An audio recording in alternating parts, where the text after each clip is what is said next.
My fiance's family secretly sold my house. So I kicked her out and canceled the wedding. I'm a 34-year-old guy, and a few months ago, I thought my life was pretty solid. I had a house I worked hard to buy, a fiancé I thought I loved, and a future I was genuinely excited about. Turns out, I was wrong about a lot of things, especially about the person I was planning to marry. I bought my house about 5 years ago. It's nothing huge or fancy, but it's mine. I worked overtime shifts, skipped vacations, and lived off ramen for years to save enough for it. It was a proud moment when I finally had the keys in my hand. When Jody, my fiancée, moved in 2 years ago, it felt like we were taking a big step forward. She didn't contribute to the house, financially at least, but I didn't mind. I figured I had it covered, and we split other expenses like groceries and smaller bills. Jody came from a very different background. Her family was always struggling with money. They were the type to max out credit cards and then complain about how unfair the system was. I sympathized with them at first. Everyone has their own challenges, and I figured if I could help out here and there, it wouldn't hurt.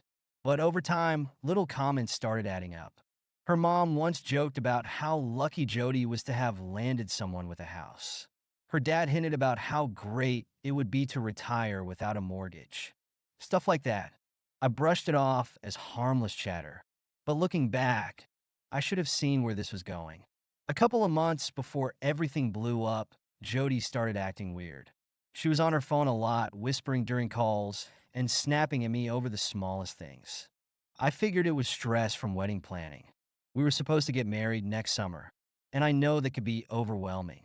I didn't push her about it because I thought giving her space was the right thing to do.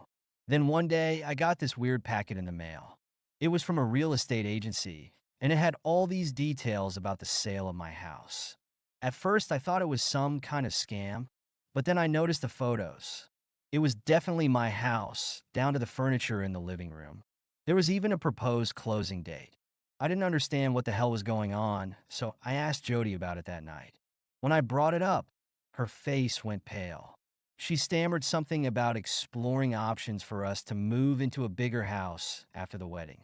She said she wanted it to be a surprise. That didn't make sense to me. If we were going to move, why wouldn't she talk to me first? It didn't sit right, so after she went to bed, I stayed up and started digging. The next day, I called the real estate agency. I pretended to be Jody's assistant and asked about the sale. What they told me made my head spin. Jody had listed the house for sale without my knowledge. Not only that, but she had already signed documents pretending to be me. She told them she was a co-owner, which was a complete lie, and had secured a cash buyer. The sale was set to close in 2 weeks. I asked why she was in such a rush to sell, and that's when the final piece of the puzzle dropped. The agent said Jody mentioned needing the money urgently to help with family obligations. I sat there in disbelief. I knew Jody's parents were in deep financial trouble. They were on the verge of losing their house. It all made sense now. She was planning to use the money from my house to pay off their mortgage. That night, I confronted her. I printed out every document I had and laid them out on the dining table. When she came home, I asked her to sit down. She looked at the papers and froze. "What's this?" "This," I said, "is proof that you tried to sell my house behind my back. You lied about being a co-owner, signed papers pretending to be me, and planned to use the money to bail out your parents. What the hell were you thinking?" She immediately started crying. I didn't know what else to do. My parents are losing their house. I couldn't just stand by and watch them end up on the street. "So your solution was to steal from me? To sell my house without even telling me?" She said, sobbing, "I was going to tell you. I just didn't know how to bring it up. I thought you'd understand once everything was settled." "You thought I'd understand? Are you out of your mind? This is fraud, Jody. Do you even realize how illegal this is?" She switched from tears to anger in a split second. "You don't understand what it's like to grow up with nothing. You have so much and my parents have nothing. You're selfish. You could have helped them and still been fine." Selfish. I couldn't believe what I was hearing. I worked my ass off for this house. Your parents' financial problems aren't my responsibility. And what you did isn't just wrong. It's unforgivable. The wedding's off, and I want you out of this house. You can't just throw me out, she screamed. I have nowhere to go, she burst into tears. That's not my problem anymore. You have 30 days to figure it out. And don't think for a second that I'm letting this slide legally. Her jaw dropped, and she stormed off to the bedroom, slamming the door behind her. The next day, I contacted a lawyer. They confirmed that what Jody did was fraud and I could press charges. At first, I wasn't sure if I wanted to go that far. But the more I thought about it, the more I realized I needed to protect myself. Jody spent the next few days acting like nothing had happened. She'd cook dinner, try to chat with me about random things, and even brought up wedding plans once, as if I hadn't just called it off. I ignored her, focusing on securing my house and preparing for whatever mess was about to come. She didn't seem to understand that things were over. 2 weeks later, she moved out, taking a few suitcases with her. I thought it was finally done. Then, out of nowhere, mutual friends started messaging me, asking what had happened. Confused, I checked Facebook. Jody had posted a long, dramatic rant about how I had thrown her out, abandoned her, and cared more about money than her or her family. She claimed I was heartless and cruel, painting herself as the victim. I was furious but decided not to respond publicly. I messaged a few close friends privately, explaining the truth and sharing some of the evidence. Most of them believed me instantly. For the wider audience, I posted something short and neutral. Integrity and trust are the foundation of any relationship. When that's gone, there's nothing left to build on. It was enough to make people second-guess her story. A few days later, things escalated. I got an alert from my home security system while I was at work. The cameras showed Jody and her dad trying to break in through the back door. They were carrying bags like they planned to grab whatever they could and leave. I called the police immediately. When they arrived, Jody and her dad were still there, trying to jimmy the lock. They were detained on the spot.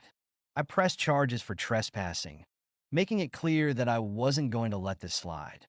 Jody tried to act shocked, claiming she was just trying to retrieve things she'd left behind. But I knew better. She'd already taken everything during her move out. Not long after that, she pulled her boldest stunt yet. She called me, crying, and claimed she was pregnant with my child. She said she hadn't told me earlier because she was scared but now needed my support since she was all alone. I didn't believe her for a second. I stayed calm and told her that if she was pregnant, I'd step up and support the child. But I'd need a doctor's confirmation and a paternity test.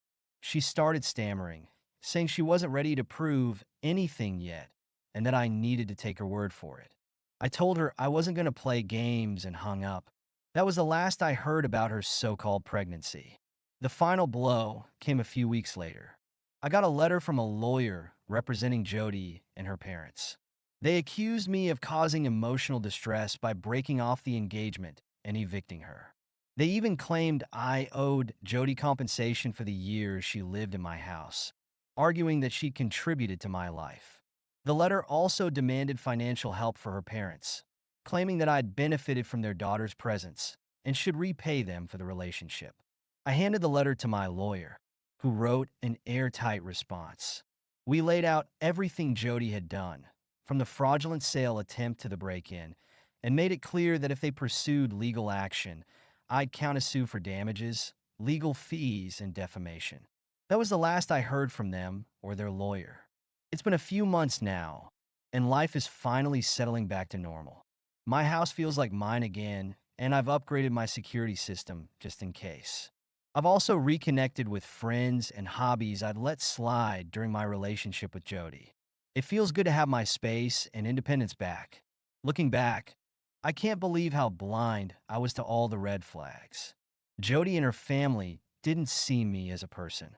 They saw me as a solution to their problems. They thought they could manipulate and guilt me into giving them whatever they wanted. I'm just glad I caught on before the wedding. If there's one thing I've learned, it's that trust and respect are everything. Without them, there's no relationship worth saving. And if someone shows you who they are, especially if they show you entitlement, selfishness, or deceit, believe them. Now, I'm moving forward and I'm not looking back. Thank you so much for listening to my story. If you have any thoughts, I'd love to hear them. so please leave a comment. Don't forget to like and subscribe if you want more stories like this one.